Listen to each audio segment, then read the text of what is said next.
I'm so bad you can't see my little autumn festivities going on back there. You can only see like that much, like that little teeny bit.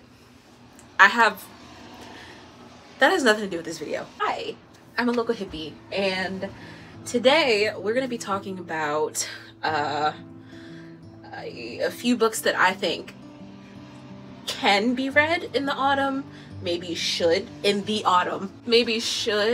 be read in the autumn season. This stack is comprised of mainly books that I have read, but there are a few that I have started and not finished, and ones I just haven't touched at all. And this list also has a few of my favorite books of all time on it. So excuse me if I'm a little bit biased with this list. Actually, I'm sorry, you have been warned. But I think these books will give you all the fall vibes you could ever want. And so, yeah. Okay, so let's start with one of my favorite books of all time. That's gonna be Mary Shelley's Frankenstein. You cannot have a list of books to be read in autumn and not mention this book. And I'm not just saying that because the first time I ever read this book was in literal September. No.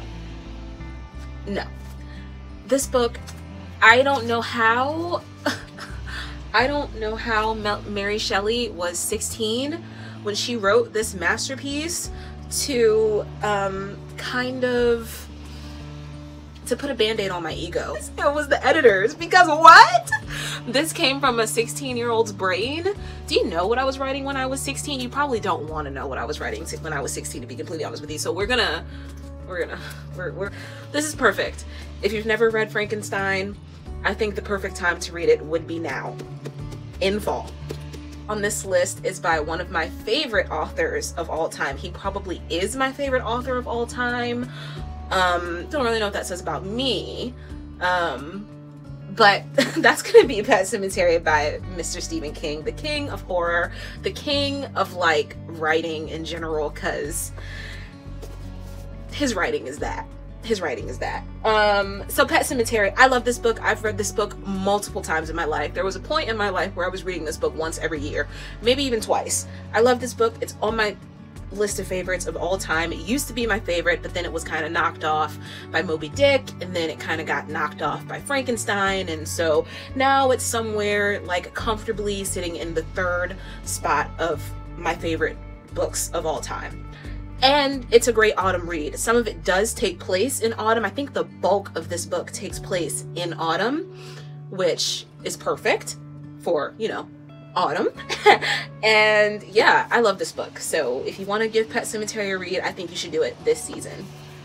Next, we have a book that I just keep trying to read, and every single time I just keep not liking it, but you might like it. And so here we are with Gaston Leroux's The Phantom of the Opera.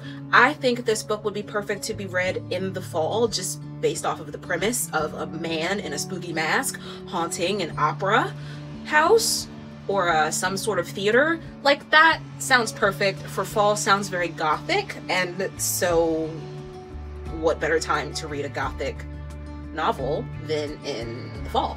I don't know. Give this one a read.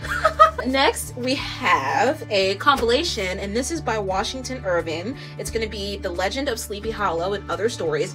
Fun fact, I've never read The Legend of Sleepy Hollow or anything by Washington Irving, but I am planning to read this this year, at least one of these stories this year, because I really, really, really want to be in the fall,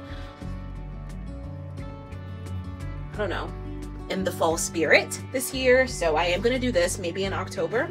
Probably it's literally almost October. Then we have my favorite play of all time by the GOAT himself, Shakespeare. That's gonna be Macbeth. I love Macbeth. I've read 3 Shakespeare, I think I've read 4. I think this is my 4th Shakespeare play, and it is my favorite. If you can just see how much of this I have tabbed, I love this play, and you should read it in the fall. It's perfect for the fall. It's spooky, it's gothic, it is a tragedy, all things that kind of fit into the dreary, cold, or maybe even cool, brisk autumn season. And as an extra treat, if you do end up reading Macbeth, you should also watch the movie. Watch the movie starring Michael Fassbender, because fall. This was, it's a little bit different from the play, but where is my DVD? It's not in here. That's insane. I wonder if, damn, I don't know where my Macbeth movie is. But books are going to be series, and look, this one should definitely be read in the fall, and it is a series that follows the TV show that this book series branched off of, and that's going to be Supernatural. Any of these, it doesn't have to be Witches Canyon, it can be any of the Supernatural show tie-ins, and they're going to be great for fall because Supernatural is literally fall coded. It's like an eternal fall in that show. Like, it's always gray, they're always wearing flannel and jackets, and it's great. It's amazing. Read these. These are actually really, really good. So good. I ate this one up in like 2 sittings.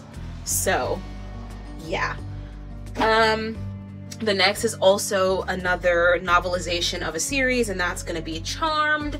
These are a little bit hard to find. I had to get these from eBay, but now that I have them, they are perfect to read in the fall with all the magic. They're witches. It's great. It's amazing. Charmed. This series, yeah. And they're pretty entertaining to read, and they're very short. You could read them in a sitting or 2.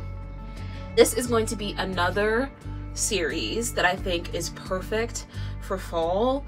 Like, I don't know what it is. This series takes place over all 4 seasons of the year. It's not even like we get a focus on fall, but something about these books reminds me of fall, and it makes me feel like they need to be read in the fall. And that's going to be the Harry Potter series by Miss J.K. Rowling. I love this book. I love this series.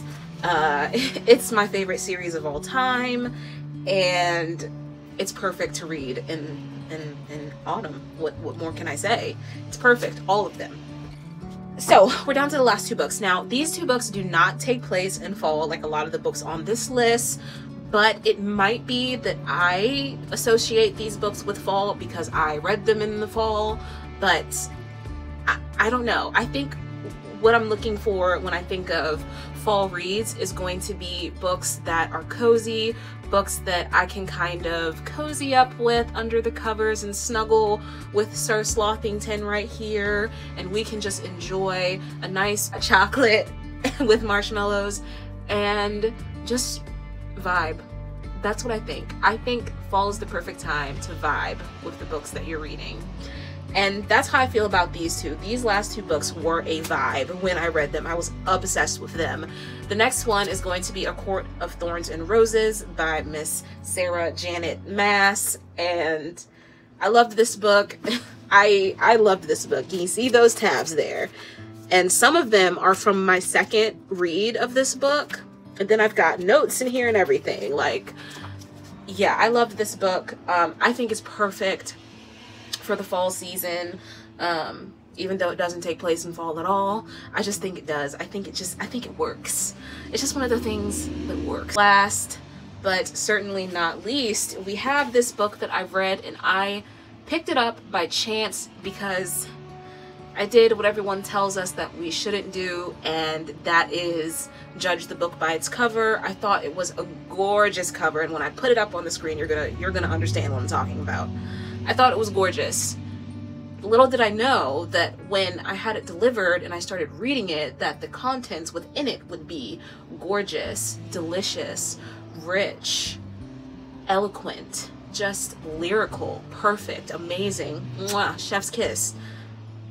That's going to be 6 Crimson Cranes by Miss Elizabeth Lim.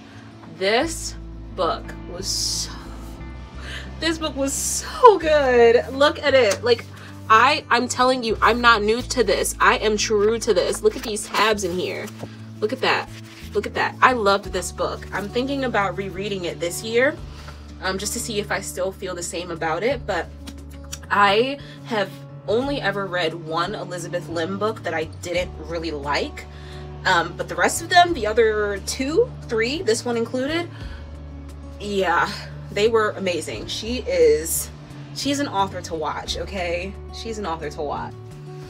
Okay, and for 2 honorable mentions, we're gonna bring up Along Came a Spider by James Patterson and Kiss the Girls by Jane Patterson. These are both mysteries, crime mystery novels that belong to James Patterson's famous Alex Cross series. And if you know me, and everybody that knows me knows that I love me some Alex Cross. I love me some Alex Cross. They get a little weird as you progress in the series, but these earlier ones, I mean, there's some pretty weird themes in these earlier ones, but I absolutely love Alex Cross as a character, and these books are so comforting to me, and they feel like fall. So those are my 2 honorable mentions. That I guess that brings us to the end of the video. I hope you have a good day. I hope you have a good evening, and most importantly, I hope you read a good book, and I'll see you when I see you. Bye.